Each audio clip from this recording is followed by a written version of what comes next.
go. I think. Sweet. Hopefully everything's audioed. I know, right?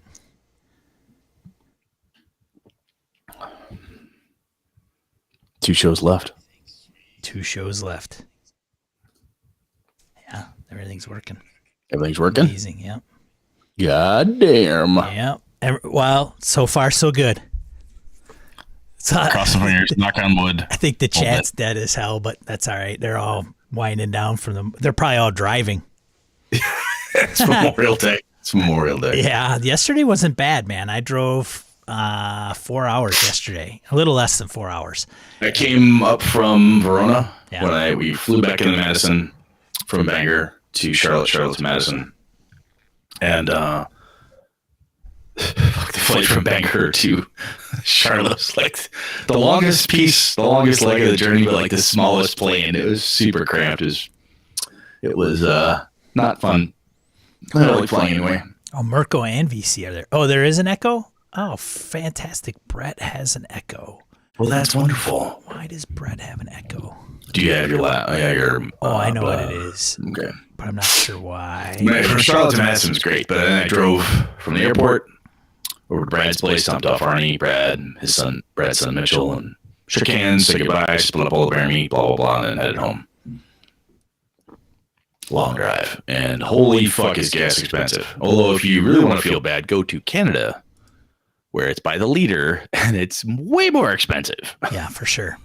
That's... What's up, guys? Oh, and Angela Murray's joining us. Good to see you Holy guys. crap. And Mark. Ange, good to see you. I think I fixed Brett's echo. I know what the problem is. I hope so. Yeah, I did. Perfect. I finally know how to do this. You know what? We're going to have the last episodes could be the best one. They are flawless. That's the way they're going to roll for sure. Well, let's get underway, shall we? Let's do it, man. All Let's right. rock. Let's roll. 3, 2, 1, baby.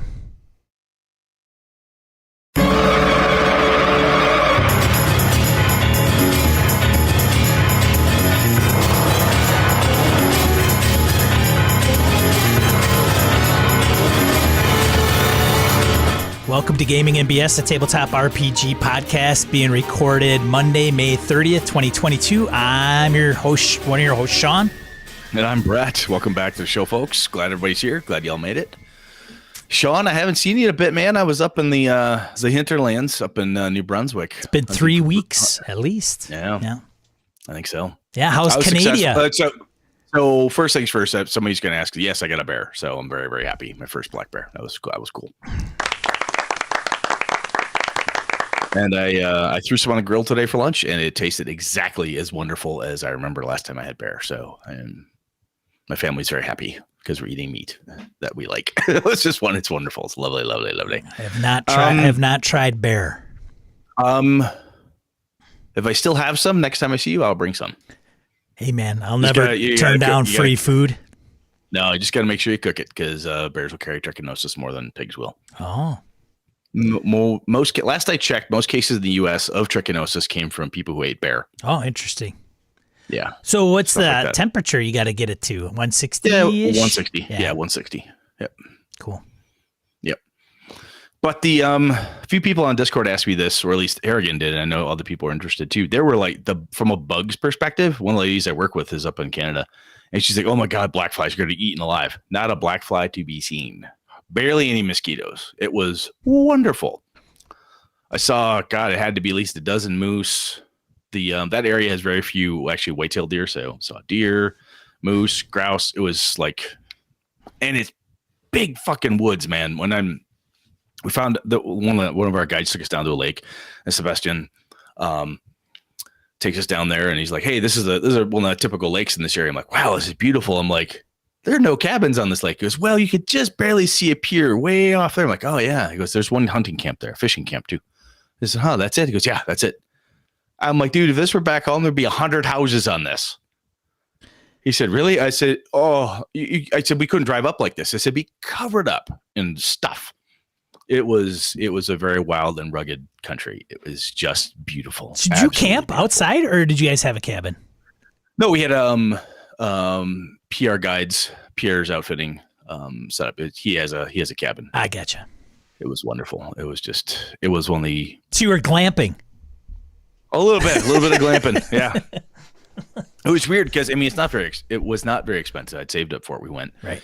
And Pierre's like, he cooks breakfast, lunch, and dinner. I'm like, this is weird. Normally I go camping. I have to or hunting, anybody's camp. I'm helping. So he kept telling me, stop doing that. But I'm like, I'm sweeping floors. I'm cleaning stuff. We're trying to do the dishes. My buddies there were like, we are not used to being served. This is weird. Yeah. We'll do stuff, man.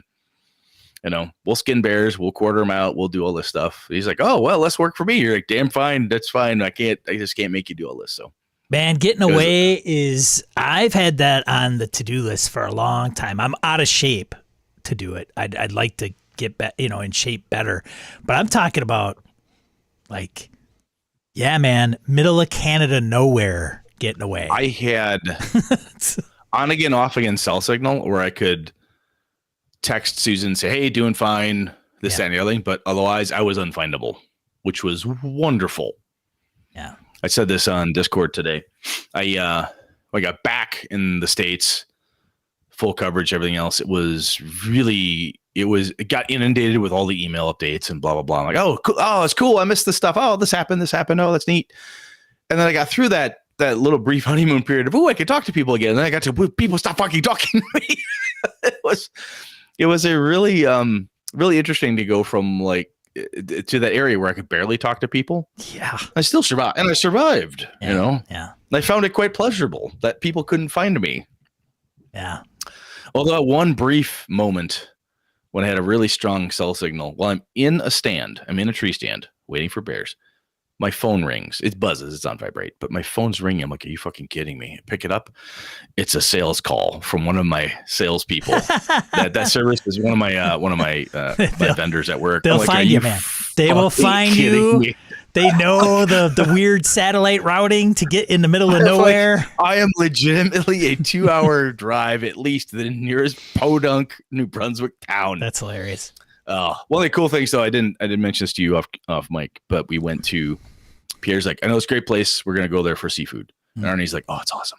It's down by the bloody ocean. You buy the seafood. It was caught that day type of thing. Oh my God. Shrimp, scallops, lobster. Oh my God. So good. Cod. Oh, beautiful.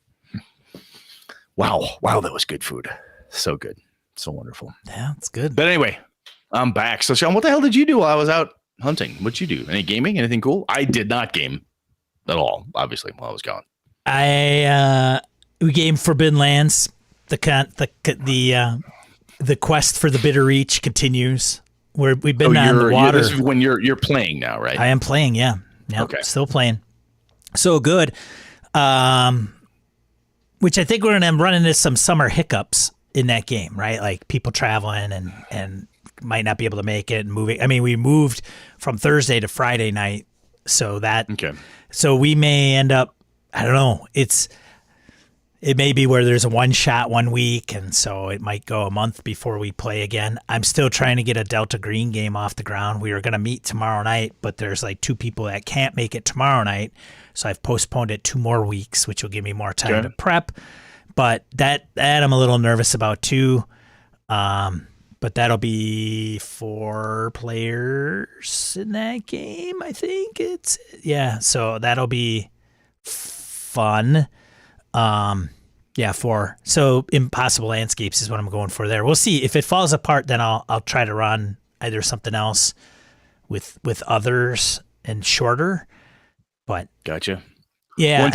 Once we wrap this up in the next 2 episodes, I'm hopefully my plan is to utilize a couple Mondays to run some Avalon stuff. Yeah.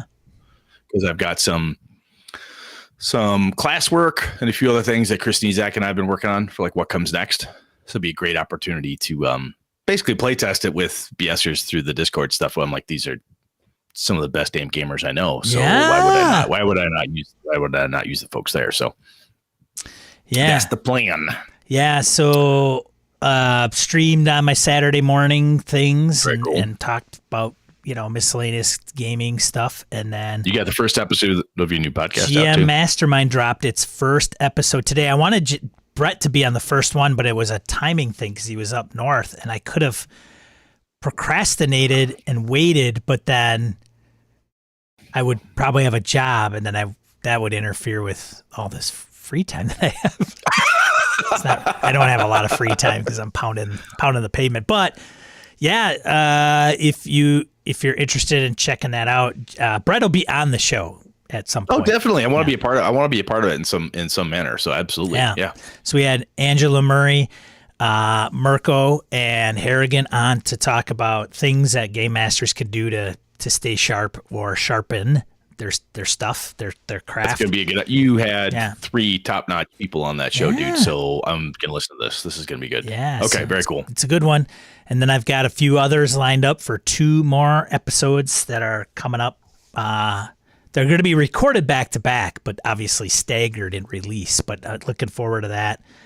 I think one of the topics may be session 0, and one is going to be professional game mastering with professional game masters on the show. I think we've talked when you and I talked about professional game master. That was one of the things that we talked about was like, do we get somebody on the show? But we just talked about it, kind of thing. I'm glad you've taken it to that next piece.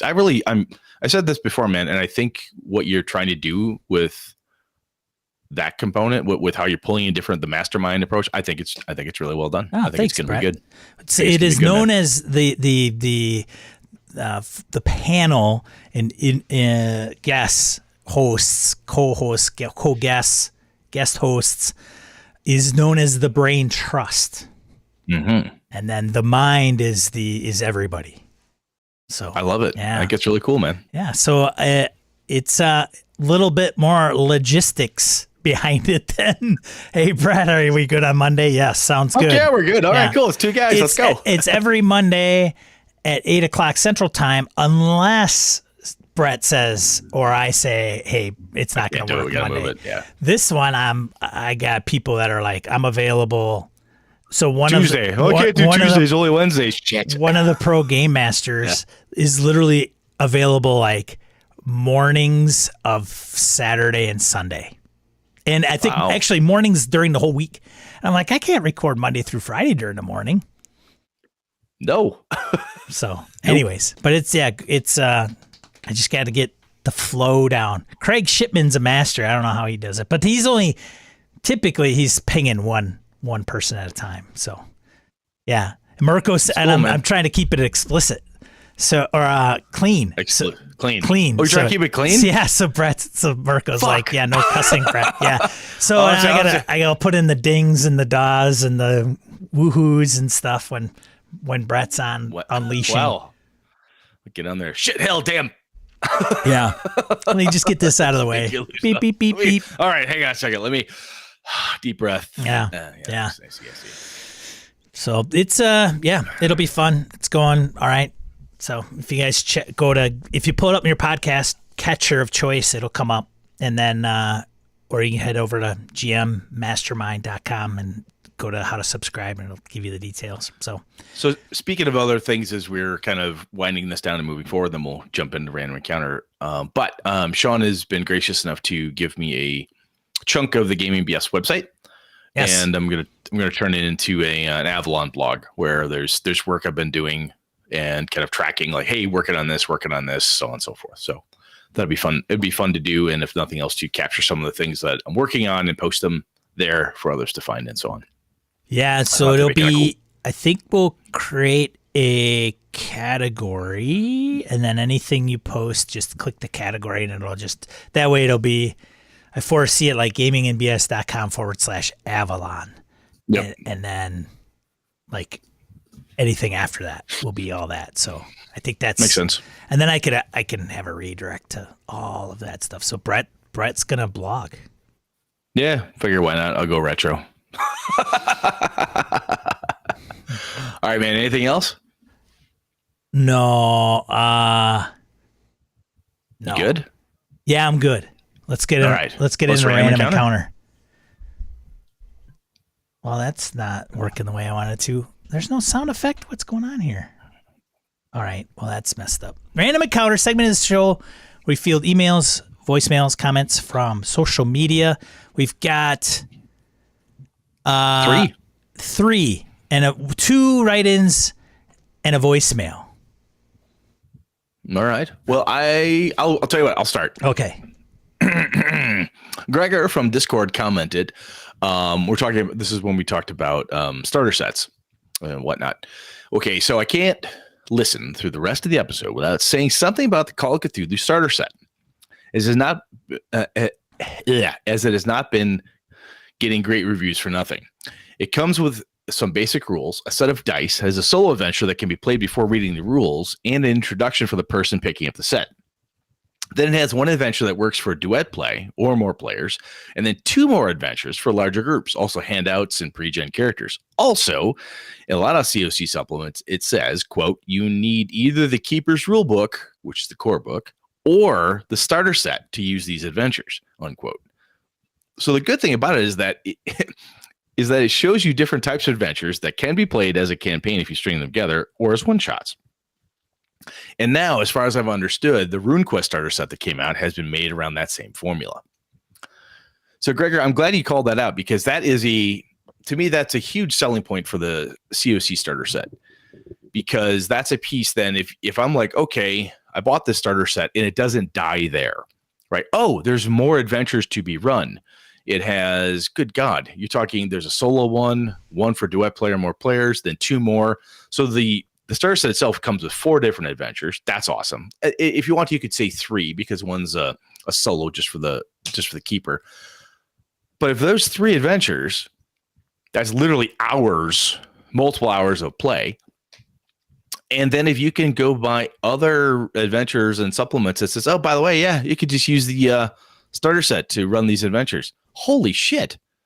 That's an investment that will get you much further than, oh, yeah, I played 3 levels or I played the first couple things. And now I got to go buy the real book for $60 or $80 or what it happens to be to do the rest of it. That's pretty freaking cool, man. That is awesome. I did not know that. And I'm glad you called it out, Gregor, because that is one more tick in the that's a damn good idea box when it comes to starter sets. Yeah, I didn't know that either. It's fairly appealing, although my Call of Cthulhu, well, I added it on their Kickstarter, so I got a box set coming and all kinds of, oh, God. Yeah, I'm telling you, I just need these things like another freaking hole in the head, but I don't know. If we didn't buy more gaming material, Sean, what would we have to purge later on? Yeah, I don't know. Anyway, thanks, man. I'm glad you brought that up because it's definitely worth calling out to other folks. It's really, if you're interested in Call of Cthulhu and you're like, hey, man, I'm wondering, is the starter set worth it? Or, oh, geez, I don't know. If you think about it in kind of as I was in the starter set episode where like sometimes starter sets don't appeal to you, this one, from what Gregor's saying, is a solid beginning, has plenty in it, and would get you further along because there's other adventures you can buy. So, heck yeah. Damn fine idea. Thanks, man. I do not have the Investigator book. I only have the Keeper's Guide to the 7th edition Call of Cthulhu. I don't know. I'll have to check. I don't know if I need the Investigator's Handbook. I guess I do if I'm a player. If you're a player, it'd be helpful. Yeah. Maybe I get the starter set. Hey, maybe you do. All right. Next one, got a voicemail from DM Kojo. Hey, guys. DM Kojo. Hey. So I just started to find the time to get caught up on the back catalog of episodes, and then you guys are going to quit? Come on.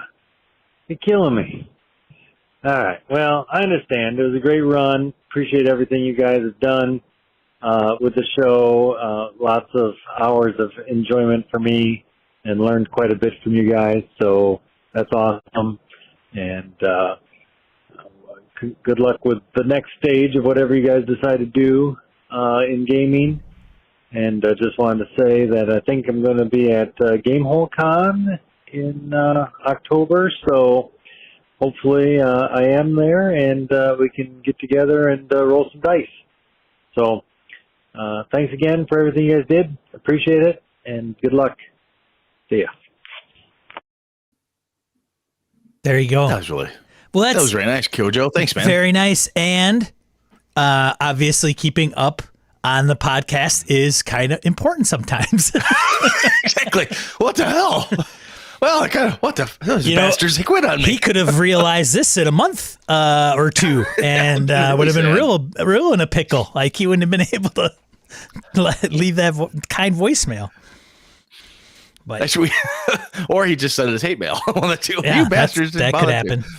So we'll Gojo, see. though, I mean, we'll talk about this in another episode. I'm certain, but I can say this, like meeting Angela Murray and Kojo and Harrigan, and I mean, the names, the list goes on and on and on, right? You know, Mirko, everybody, VC, all these. I mean, everybody who's a BSer identifies as such and has been involved with us in some way, shape, or form. I met you all because of the silly little thing that Sean and I have done. So that's awesome. That is it. We've said this before, and I'll continue to say it forever. It was one of the best things that ever came of the podcast for me. So it's awesome. If you didn't get any gaming value out of this entire podcast, yeah, at least we know who you are. Exactly. And that is more valuable than anything out there. Yes. So there you go. All right. What's last one? Up to you. Last one is Roger Bracelet out of Maine writes in, Dearest Sirs, I hope this email finds you well. I put in questions previously, which I hope you'll still answer, but I only have one real question. Forgive me if you've already answered it in the episodes leading up to the final. I am, ashamedly, quite far behind on episodes. See?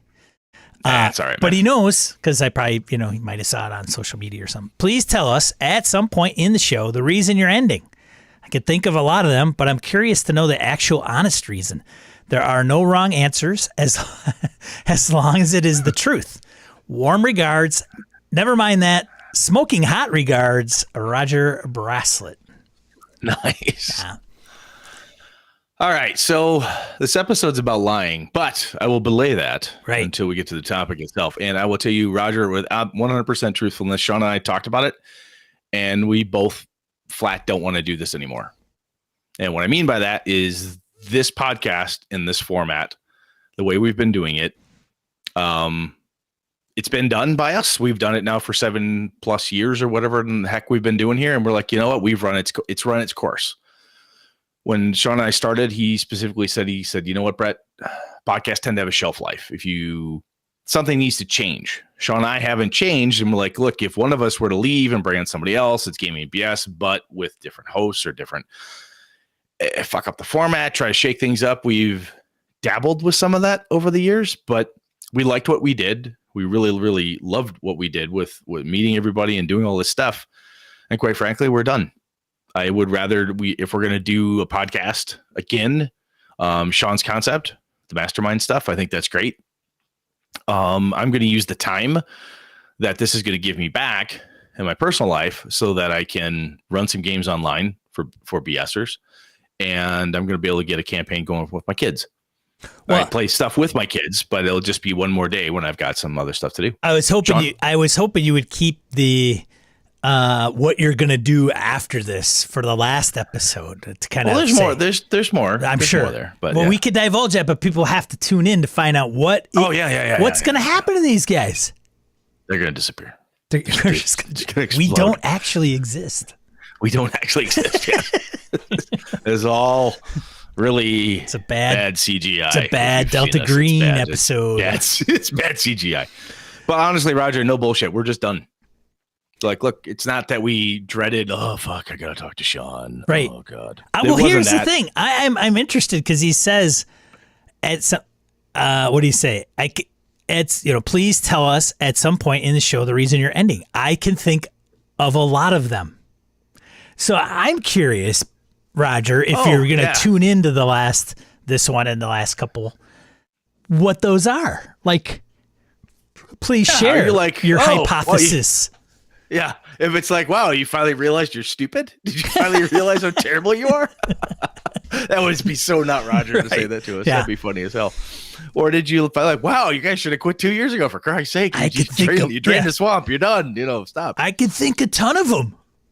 It's one reason you bastards should have not even started. Did you we were just going to hang it up for the center square on your bingo card? If not, you're not going to win the bingo. So anyways, thanks for writing in. Roger. That's the deal, Yeah. man. That's it. That's all. There's no hidden agenda here. Nope.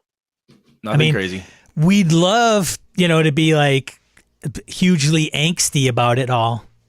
Can't be. That's just not us. Brett showing up like an hour late or like it needs to be like the Rock Band fallout. Like the egos get completely out of control and yeah, we somebody talked about shows doing up that, but wasted every episode. Yeah, but we're like, I don't know if we want to get into mescaline and schizophrenia. If we want to do that. Like, yes or something. Nah, we don't want to go that far. No, we're not doing it. Nope.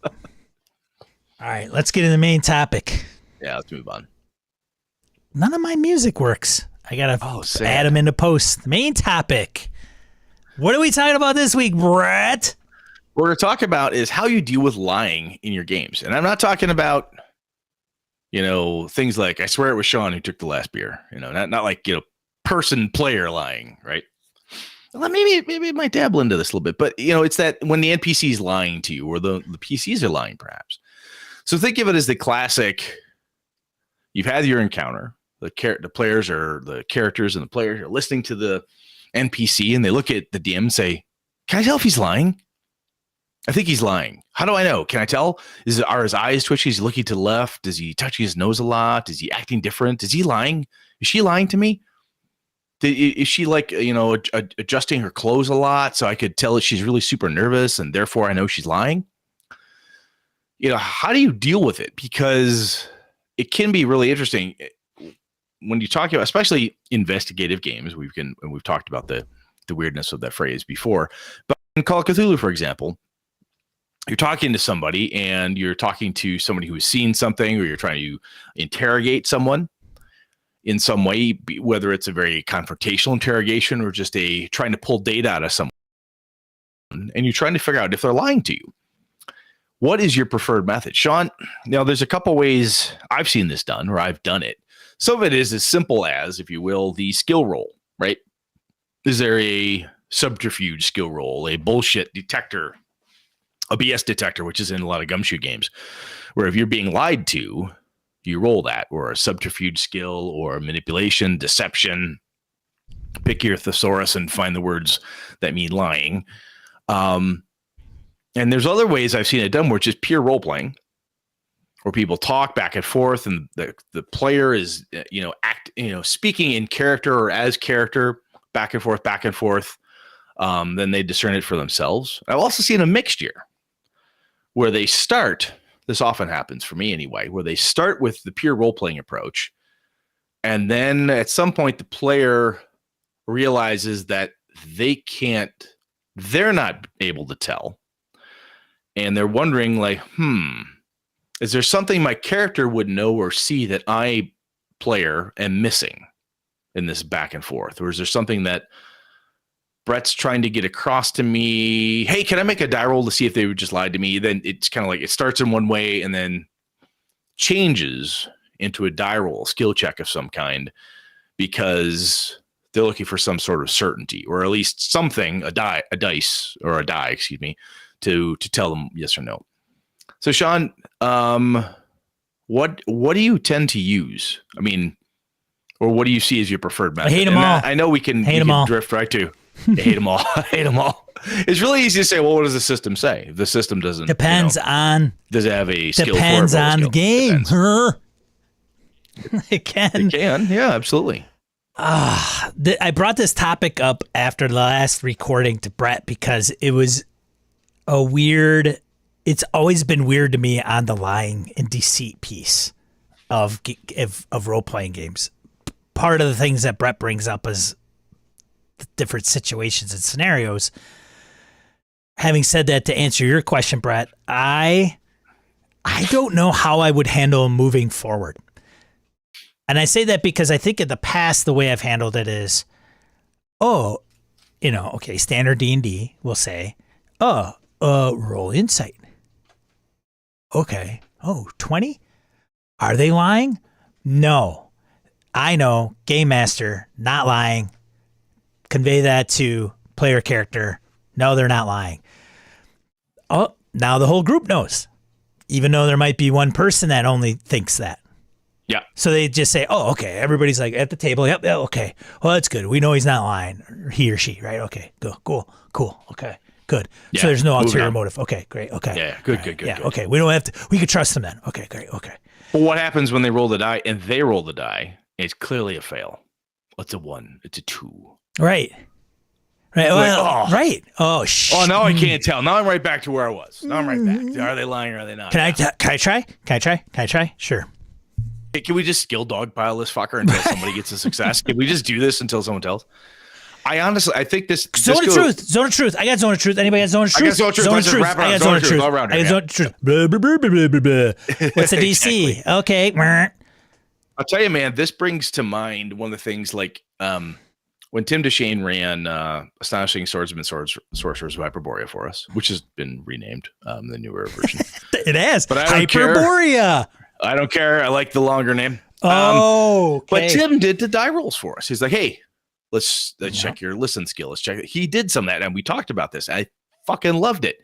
And I think this is one of those cases where it's hard to, if it could be I think you're gonna have better luck with this if you pull this out as a session 0 thing, or you tell people, hey, guess what? I listened to these 2 dorks on a podcast and they gave me this idea and I want to try this thing. Are you guys game for it? Where you take, as game master, if in the type of game, you take the dice yourself and say, I'll roll your skill check, right? I want to see if they're lying. And then you say yes or no. Yes, you can tell they're lying. No, they can't. Oh, you rolled well, or however you define it. Some players may balk at that because that's not the system, or it doesn't specifically say, or it's always like the player should roll, blah, blah, blah. But if you remove that, there's potential there, depending who your players are and yourself and your style of play and all that good stuff, that could help because there's still a bit of a mystery to it, right?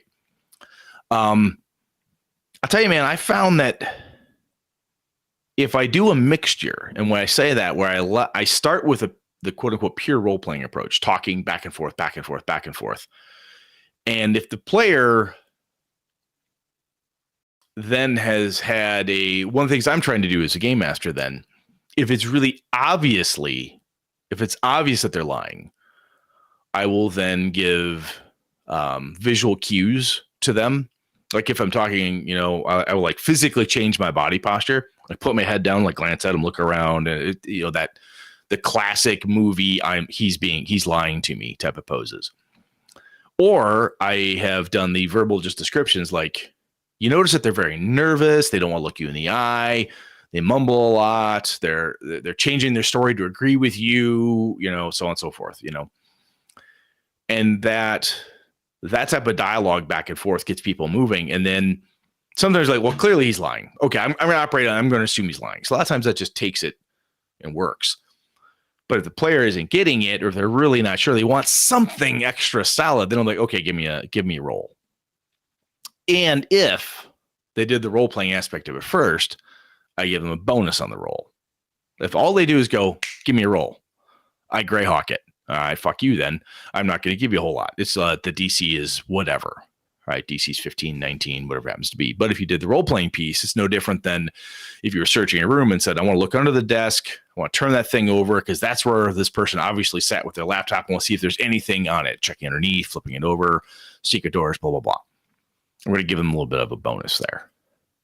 That seems to work well for me and my crew. I don't know if that's just me or not, but Sean, do you have you say you don't know how you want to do it going forward. Are you saying that because it's going to tell? You're just going to tell. It's going to tell. They're lying to you. Yeah. I think sometimes just to move it along. Well, I think sometimes it's like a clue, right? Oh, don't go give them the clue if they don't find it. Oh, they didn't look under. They didn't make the roll. They don't get the clue. So then it stops. Yeah.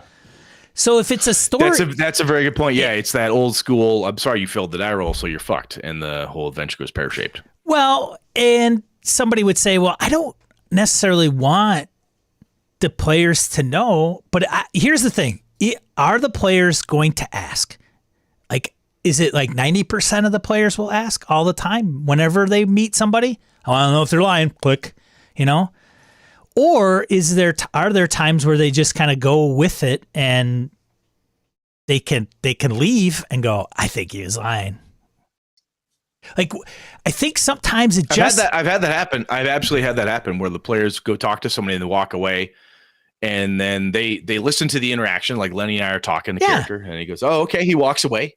They goes meets up with and then that scene's done, and Zave will look at him and go, "I think he's lying to you." And Lenny's like, "I don't know, man. I think I bought it." And they have that, and I'm like, "You don't need to roll a die, nothing. I'll just let you all take your thing and go." Don't roll. Just let the players think whatever they want through their player character and call it a day. And if the player wants to play it through their character a particular way and say they think they're lying or they don't, like I just think based on the interactions and based on the facts, they can determine that no roll. Just screw the roll. Like, what do you think? Oh, I think he's lying. Does my character? How do you want to play your character? Yeah. But as a guy who gives me shit for not using the rules sometimes, if you have a character sheet in front of you that says, I can tell if he's lying 52%. Well, that's touche. You know what I'm saying? Touche. But if you do the hiding thing like Tim did, is he going to give us the truth of the role? Like, it's just like this weird thing where Metzner used to do, like, I roll, I pick high or low, and you roll the die. Yeah. So if it, there's a point there where you got to trust that is actually they're not fudging the result for you. Right. Exactly. Yeah, yes, exactly. Trust it. And I think also if it's part of the game and you want that to become a point of contention, then just tell them. Yeah, you think you're not sure this guy's giving you the full version, or they're maybe omitting something.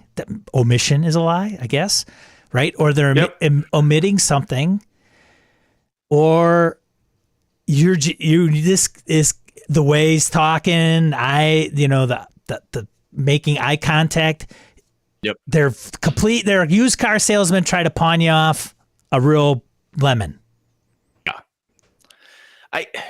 It's goofy to me because when I look at a character sheet, it has a bunch of skills on it, and some of them are like, I can lie to you. I can tell if you're lying to me. Any variation on that detect lie detector, detect lie, detect this, detect that.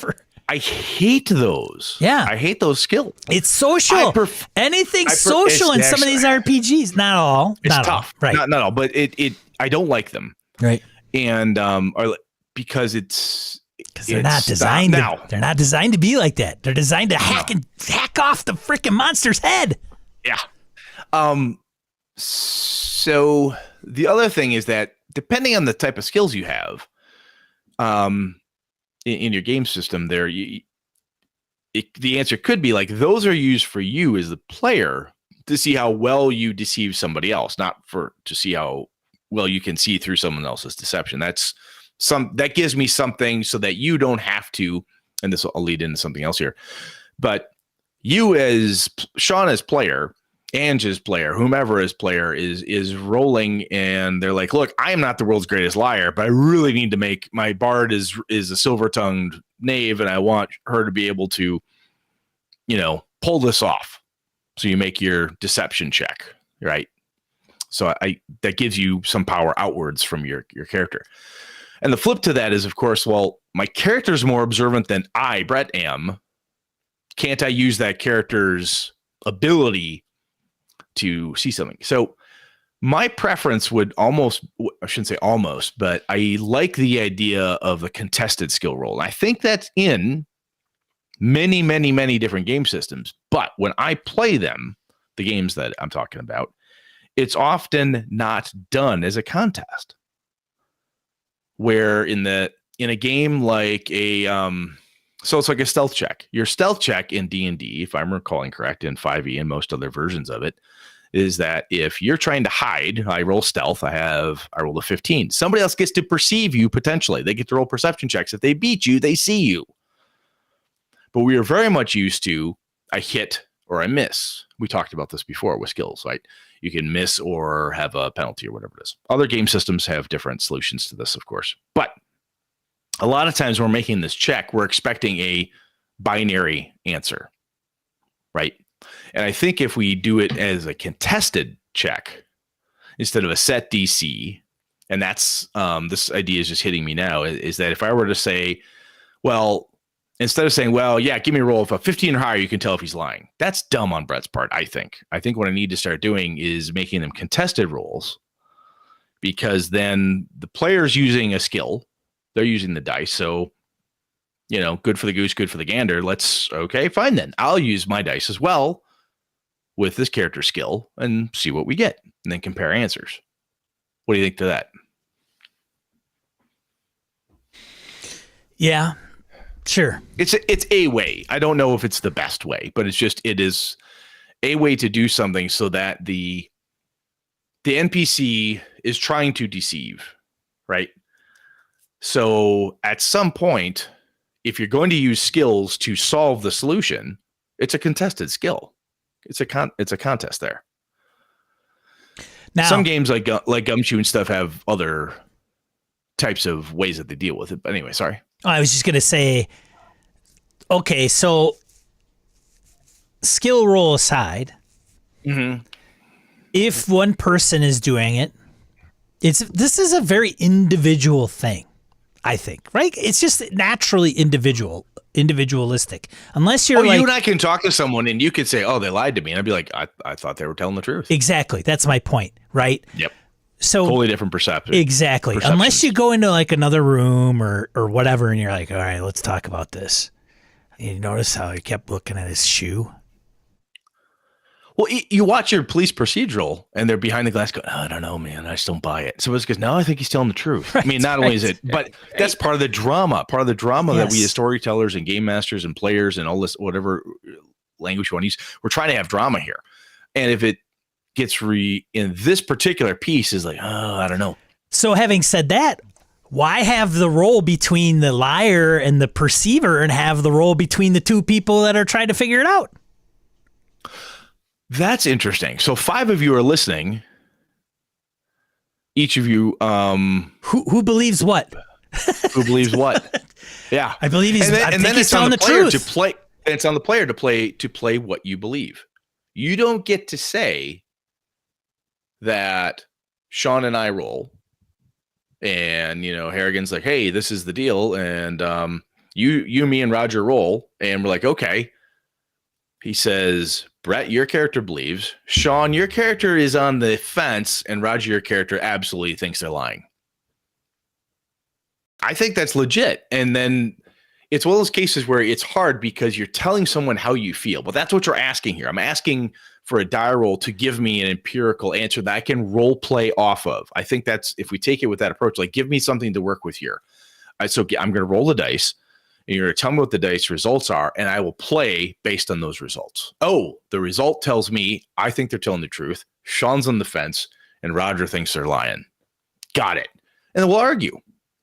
Or we could compare notes and this, that, and the other thing, but we could say, look, I think they're absolutely telling the truth. Well, I don't know, says Sean. I could see it both ways, blah, blah, blah.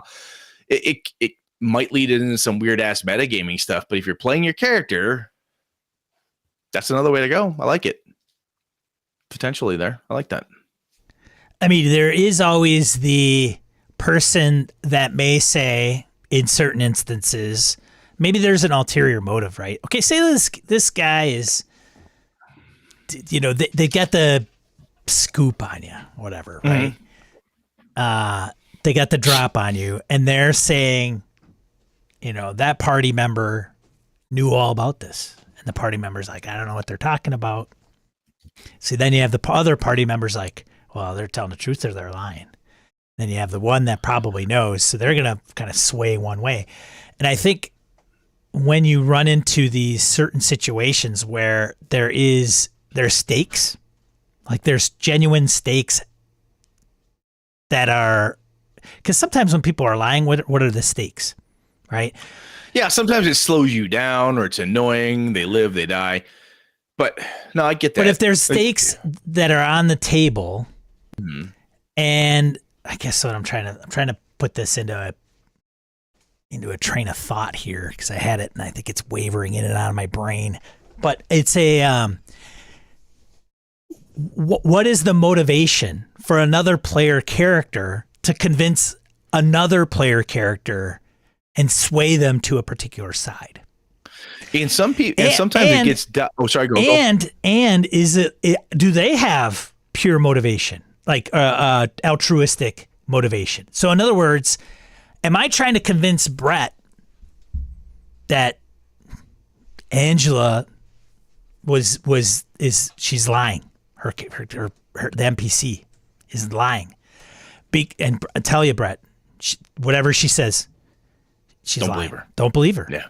I had this up in Tomb of Annihilation, man. I had the party almost at a brawl Between each other.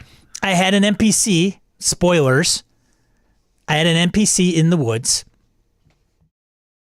and they weren't a good NPC. And they befriended the NPC because the NPC said, I'm out here looking for my father. I can't find him.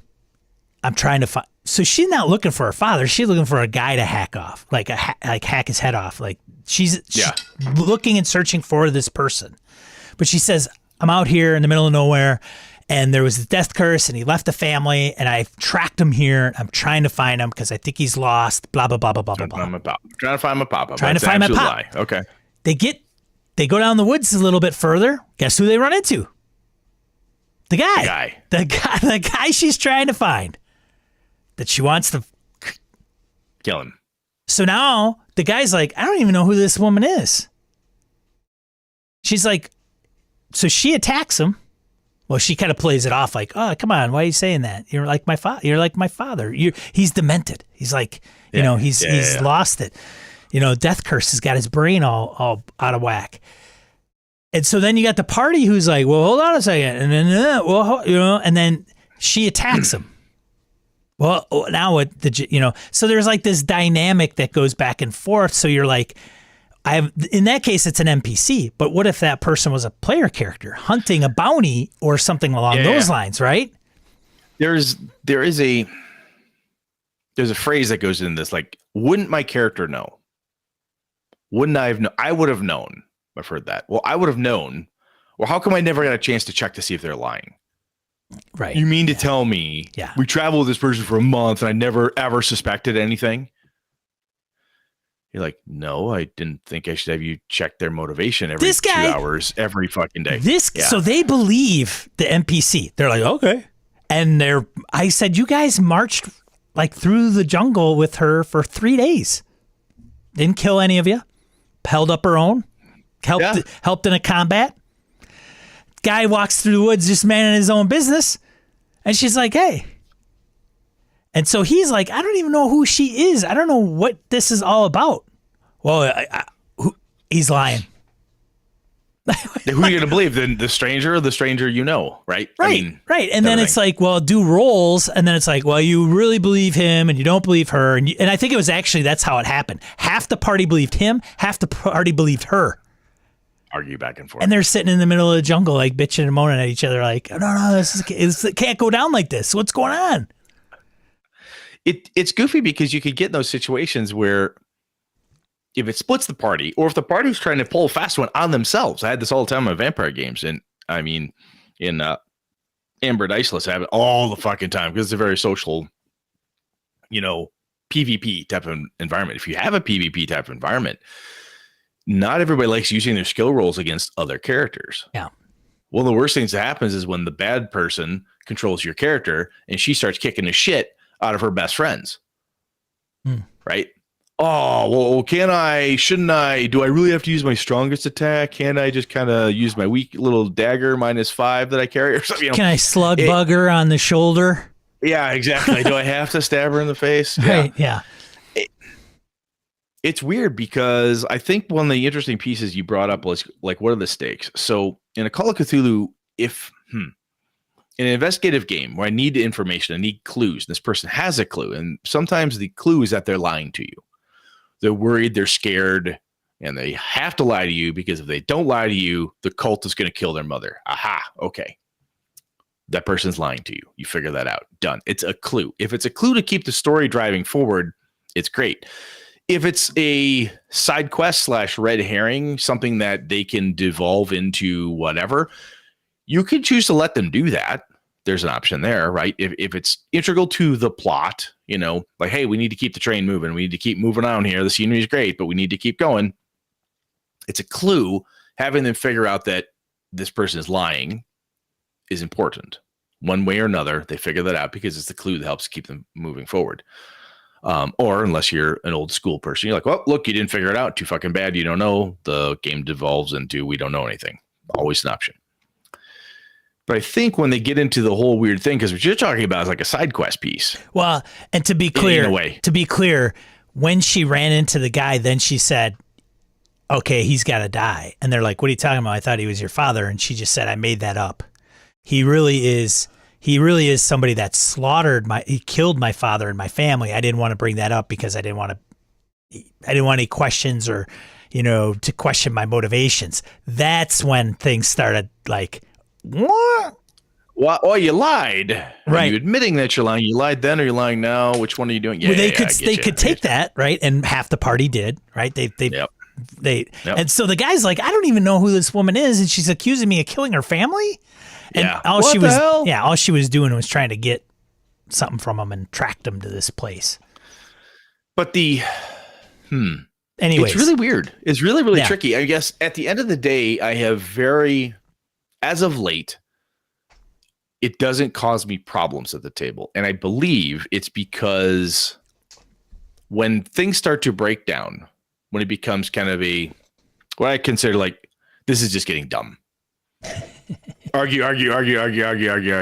Look, they're not telling you the truth or they are. What are you doing? What's your character doing with that?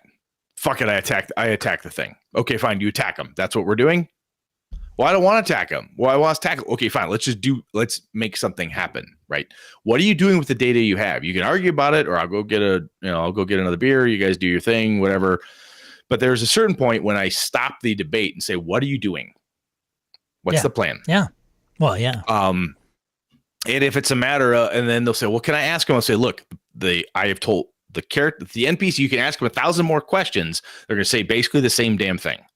You made your rolls, you made your checks. This is what you know. What is it that you want to do? And I think that is, for me anyway, that helps to, it's breaking the wall in a way. We're like, okay, just shut up, as politely as I can. Like, okay, just you're done fucking talking. What is it that you're going to do? If you want to grill this person for another 4 hours, I can tell you right now, you already made your die roll. You made your skill check. You already have, he believes, she doesn't believe, she believes, and he doesn't believe. And they're still not certain as to what anybody else thinks. What are you doing with that data? What are you doing with it? You're going to sit here and argue with it? Or are you going to take action? Brett, what would you do? What would you do without these? What would you do when the system isn't like that? You've played old school stuff that doesn't have these skill lists. Yep. You've played AD&D where it's like, there is no detect lie. I mean, maybe a spell. When I don't have that, yeah. And the players are saying, what do I know? What do I see? I said, this is what you know. This is what you see. You decide, is he lying or not? You tell me. That's how you do it. Well, I think he's lying. I think he's not lying. Okay, you guys got your perspectives. What are you going to do with those perspectives right now? What actions are you taking based on your data? I don't think we know enough yet. All right, what do you want to do to go get more stuff? Yeah, good point. Let's go get more stuff. Then they run off and go get more stuff. Or they say, fuck it, I attack. Because sometimes they meet the thing in the dungeon or in the wild. They're like, random encounter. Oh, geez. Okay. Well, I don't think it really wants to attack us. Don't kill the last guy. Don't kill the last guy. We need the last guy, right? Need the last guy. Yeah. Need the last guy to. A lot of it, to me, when it devolves to I don't know. We need more data. I don't know. What do you do? I don't know. What do you want to do? Blah, blah, blah. When it gets into that kind of that silly, silly Brett puts stupid, the hammer down. Yeah, pretty much like, okay. Now we've talked about this for a while. If you want to keep talking, that's fine. Is anybody doing anything right now? What's the plan? What's your action that you're going to take? Brett's a GM of action. I am a GM of action. It should be on a shirt. But GM of action. GM of action. I'm not a GM of talk. I love the role-playing pieces, though, when the people are in character and so forth. And there is a certain point when The other component I have done as in a AD&D when there's no skills and so forth is like, look, okay, you've asked me what your character, does this resonate anything with your character's background, blah, blah, blah. Yes. Does this? No. Does this? Blah, blah, blah. We've taken everything from the character's perspective that we can think of. You've asked me individually as players. I've given you everything I got. That's all you're going to get. So the other piece, I guess, that I'm doing there is at a certain point, I'm not feeding them any more data. They have everything that I was going to give them, right? Planned or thought of or whatever. Like, that's all you got. What are you going to do with it? Had them all held up in this interrogation room for 12 hours, still telling you the same story. Next. Exactly. What are you going to do? Next. Right. What are you going to do now? What are you going to do? Because at a certain point, I mean, you got him, you tortured him, you cut his foot off, you did this thing, you did whatever it is that your characters are doing, you interrogated him. Still got to do something. All right, put him in the locker, let him sweat a while. All right, bring him back. That's a heat lamp. Let's see what we can get out of him. Yeah. All right, put him in lockup. Yeah, all right, I'll see if he's got a different story in the morning. Is the story changed in the morning? No, same story. Fuck. Yeah, what do we do now? You know, it's like at a certain point, you have to stop the conversation. The way to stop it from my perspective is to say, this is the data. What are you guys doing with it?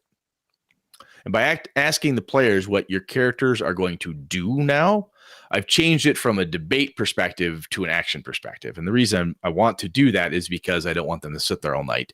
I will have ninjas kick in the door. I will have orcs attack if absolutely necessary to get them moving.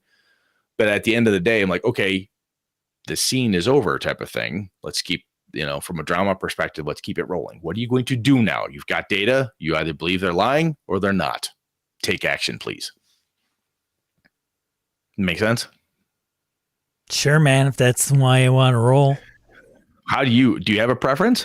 Part of me is like, just tell them. Like, maybe it's the first, like, maybe I have a table and it's the lying table.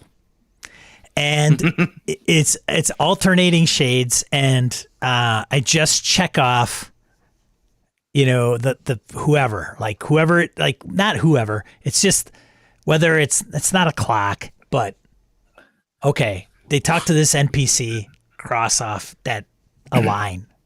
They talk to another NPC, cross off a line. And then the next one, if they go, well, I want to find out if they're lying. Look at the sheet.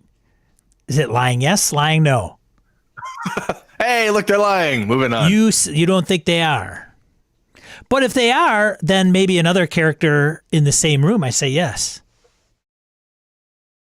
And just because you want to instigate. Well, the nice thing about it is what you do is you could place notes, or if you're at the table, you just give everybody a note. If they're all in the room, you slide everybody a note. Here. They could all be the same, but they can't show anybody else. I'll tell you what, man, when I've run a couple Call of Cthulhu games, ran Digging for a Dead God and a few others where I give the characters a note and I say, this is a thing. And they look at me and go, wow. I said, your character believes that. Oh, okay. When I run What Would You Do for Love, which is a game I've run. Or you write on it, say these words after you read right now. You played this with me and Dave Beatty when we were at CarryCon a number of years ago. I played that World of Darkness game, Intro to Wraith, where everybody all in love with one person. What would you do for love? And blah, blah, blah. I tell you something. You see this person do this. That's what I see. Yes. What do you do with that? Right. Yes. Yeah. And then you're like, okay, that was a very PvP type of environment. Like, this is what you see. This is what your character knows to be true. Right. And sometimes it's there is something powerful about that moment when you say something to the character, and they go, "Oh my God, is my character hallucinating?" I'm like, look, maybe they are, maybe they're not, but your character sees this, and what are you going to do with it? Well, I think I might be hallucinating. Are you taking action based on the fact that you think you're hallucinating and that this is a lie? Yeah, I think this is a lie. I don't believe that's what is happening. I think it's hallucination. I go outside and sit in the car. Right? Oh, that's Hobbs, somebody went and sit in the car. Somebody did that. Yeah, somebody went and sat in the car. I shot people. Yeah. People shot each other. It got crazier. Yeah. But the point is that there's sometimes when you tell somebody something like that, you think they're lying. Huh.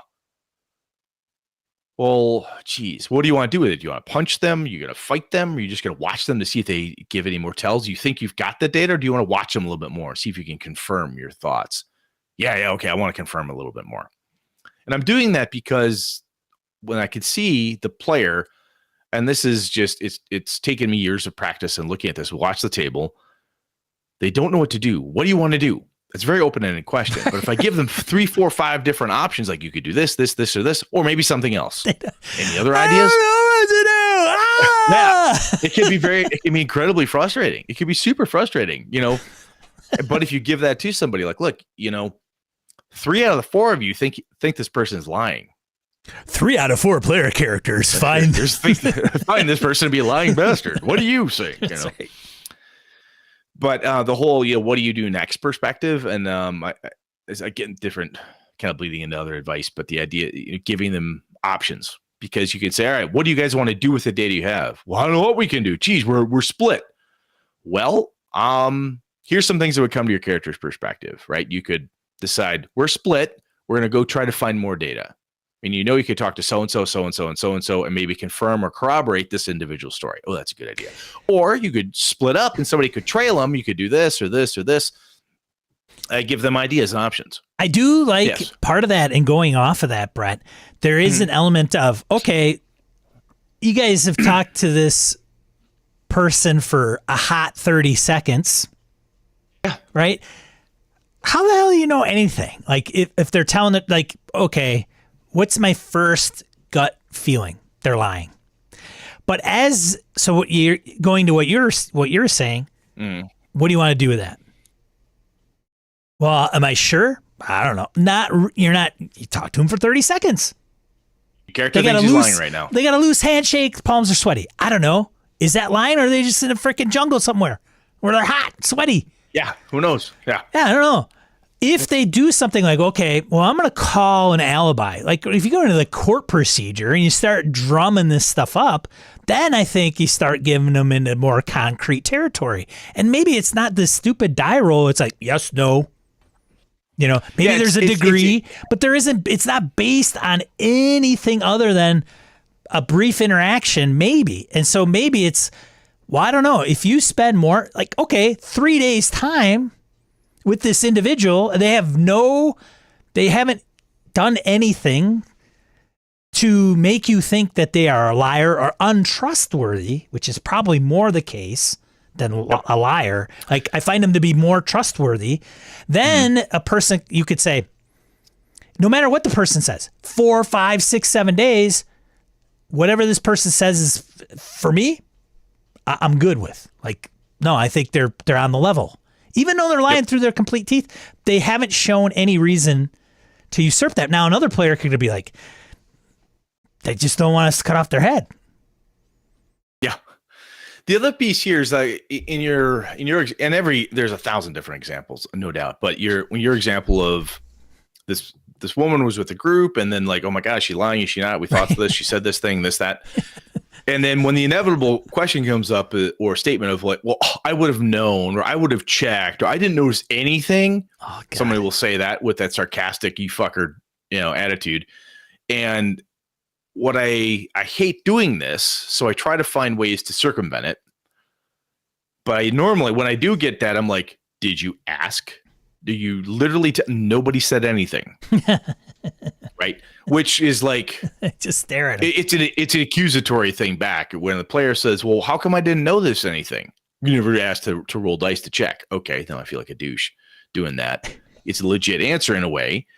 So one of the ways to circumvent this is new person joins into the group who say, look, you guys, she seems to be okay, doing well, does camp chores, this, that, and the other thing. Nothing untowards. She seems to be okay. You guys gonna keep a close eye on her, or how many days goes by before you decide that, you can't spend every waking moment staring at her? Someone goes, you know what? No, I don't know. Nope. We're going to keep, someone's going to be with her at all times. Okay, go for it. Someone's with her at all times. And follow whatever sort of nonsense they want to do, because the game is nonsense. So it's just people playing make-believe. Yeah. But if they, giving those options at the beginning, like, look, do you do this? And then, wow, it turns out that they're honest. They absolutely are honest. Nothing bad about it at all. Or it turns out that they, are horrible thieving bastards, and they get die. really super pissed off because you don't take them at their word. Yeah, After or that a month happens, of adventuring with them or whatever. Like, look, I've been with you for a month. I've saved your life twice. I raised you from the dead, asshole. What more do you need from me? Well, but since your name's Bob the Cleric, I just don't trust Bob. Oh, come on, Yeah. But anyway, that's a thing I try to do to circumvent how come I didn't tell? You never let me roll, or I should be able to roll retroactively to see if I noticed anything over the last 2 days. Oh my God. I don't want to go there. So I ask people like, look, right. Do you trust him? What do you want to do here? Yeah, we'll keep an eye on him. Okay, that makes sense. You keep an eye on him. Give me a couple die rolls. Give me a couple perception checks. Give me this. Give me that. Yep. So far, it seems like they're working well. So far this, so far that. And if I have to, I could do a contested check, of course. But the other thing to do in the land of, if it's a required clue that they know something, like, look, this person's acting scared. And as soon as you bring up, is it the Cult of Yig? And that, no idea. No idea what that is. Yeah. Nope. Gotta go. Clearly that is like, do you need a die roll for that one? Yeah.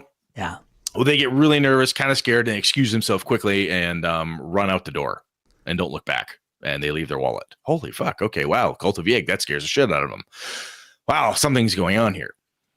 You don't need necessarily a die roll to see, I don't know if they were lying or not. Click. Right. That's a little like, and I know somebody out there is going to have like, well, this game system is better at it than this one or this one and so on. And I've just found that the number of different games I've run over the years, different systems, different approaches and stuff I've played and run and so forth, lying is tough. It's tough to deal with because regardless of the, how do I do this? If you want to use the mechanics of the game system, think of it like the swimming and grappling mechanics. Check them out. How do you tell if someone's lying? How does the skill actually work? It's much like spells and other things. Oh, it says lie detector. I rolled. I can detect all lies. Look that skill up. Let's read it. Let's read that skill together, line by line, actually, and see what it actually means. Because some of those skills on the character sheet do not necessarily do exactly what the words say, right? A bullshit detector doesn't mean I automatically detect if you're lying to me. Read it up in Gumshoe. It will tell you what it does. And I think that's another important piece. If you're going to use the skills, if you're going to use the mechanics to help you figure this out, read them. Legitimately read the skill itself, because this isn't like an out for us as game masters or a automatic something for players, but read it so you really understand how it's supposed to function. Because if you want to use the rules to do it, you don't want to just be taking the phrase, the single word, and say, that obviously means X, because sometimes it don't obviously mean that at all. Just a fact. Anything else, man? No. I think we're good, shall we? We shall. Tell us how you lie in your RPGs. Tell us the truth about how you deal with lying. And we will believe you or not. I'll believe you or not, as our whim takes us. Let's get into die roll. Die roll 2 to 4 miscellaneous points of gaming and geekery we want to share with you. First one. Thirsty Sword Lesbians becomes the first RPG to win a Nebula Award. So, congratulations to them. Apparently, RPGs is now a category of the Nebula Awards, and therefore, that's interesting. They have the honor of being the first one, which is great and fantastic. So, let me find out where my thing here is. So, congratulations to them. I have not played, but I've heard good things about it. I don't know. I'm like completely Thirsty Sword Lesbians ignorant. I am. Yeah. But nonetheless, RPG news. Scientists discover an ancient forest inside a giant sinkhole in China. I saw this. It's pretty cool. Yeah, this is on our Discord. I think, was it, who posted this? I can't remember who, but it was Goose, really maybe? I don't remember. I apologize. But yeah, talk about expedition or journey to the center of the earth. Yeah. what, Expedition to the Unknown or whatever it was. Right. Broken Compass. Yeah. Like is out, Indiana Stuff. Jones, man, you're going to go in there. There's going to be freaking dinosaurs at the bottom of this thing. Yeah, it's Hollow Earth, man. It's totally, Hollow Earth. Hollow Earth. There it is, yeah. Next one, Everyday Heroes Quick Start. So I've, brought this up on occasion. But if you're a fan of D&D, fifth or modern, D20 modern. So then these guys are doing all the D20 modern fifth edition version. And they've got all these properties that they're doing it for, but you can get the quick start guide. Check it out for nothing on drive-through. So very nice. If that is your deal and you want to get a little tasty taste, Kickstarter is currently going, and I think it's well funded. But if you want to check out the quick start, there you go. And then the next thing that is, of course, going to be in Brett's background is, you hear about this, Brett? Yeah, I saw it. It looks like shit. I saw the gallery for it. It's the 12-inch statue of Vecna. It looks terrible to me. Okay, so Brett's not a fan. Hey, I am not a fan of this at all. I would not. No, I will not put this on my shelf. 12-inch tall figure for 250 bones. Yeah, it looks terrible. I'm like, who fucking designed this thing? I know one person who probably will have it. Not me. Not me. Oh, Alex? Yeah, camera? Yeah, camera. I didn't say it. The best thing I have seen recently when it comes to that thing is Paizo put out the life-size goblin and the life-size kobolds. Oh, really? Statues, yes. Oh. If they weren't $500 a piece, I'm like, I want those. So Are they I have not seen those. I'd have to check those out. Wow, Yeah. interesting. Not that I am in the position to buy those either. I'm like, ugh. I don't know. Yeah. They say, oh, that'd be cool to have. I can't justify buying that. No. Anyway, carry on. Can't do it. D100. I thought this was a good resource to put it out there. D100. Why is this door stuck? Brett, as a game master in fantasy games, typically, do you find yourself having to, player tries to open the door and it's stuck? They try to pick the lock. It's success, but it's stuck. Do you have a time coming up with an explanation? Well, here you go, man. I love this. Just roll a D100 on this awesome table. Just read why it might be stuck. My favorite is number 37. It's a pull door. Oh, yeah, push. It's a pull. Love that. Yeah. That's a good list. Those things are so much fun, man. When you find lists like that, if nothing else, just from an inspiration perspective, even if you don't use it, if you read through, go, oh, that's cool. For me, that stuff cements in my brain. I'm like, oh yeah, next time this happens, I'm using number 35. I'm using this one or I'm using that one. Those are fun. I love those type of things. Yeah, it's a good one. So that wraps up this episode of Gaming NBS. What are we talking about next week, Brett? Stuff and things. Second to the last, first to the last, second to the last. Well, we had talked about going through what have we learned. So I think that'll probably be the retrospective. Yeah. What have we learned? Yeah. Episode 383. Yeah. Nothing. We've learned nothing. Not a damn thing. And we are worse for it. We are bad people. That's the problem. Really, really short episode. You learn anything, Sean? No. How about you, Brett? Not really. All right. Thank you all for listening, and we'll see you next week. Yeah, that's what I'll talk about. So we'll go through that. Fantastic. Well, that's all right. Well, hey, what do I usually say at the end of these things? If you're in the chat, hello everybody that showed up on this holiday day in the US to show us to watch. Do us a favor if you are in the YouTube's chat, give us a like and make sure you're subscribed especially to get the notification for next episode and the one after that. And then anything else that we might put out continuing, who knows? Otherwise, you can find this podcast at the audio podcatcher of choice, the flagship show. Otherwise, I am Sean. I'm Brett. Good night and good game and all.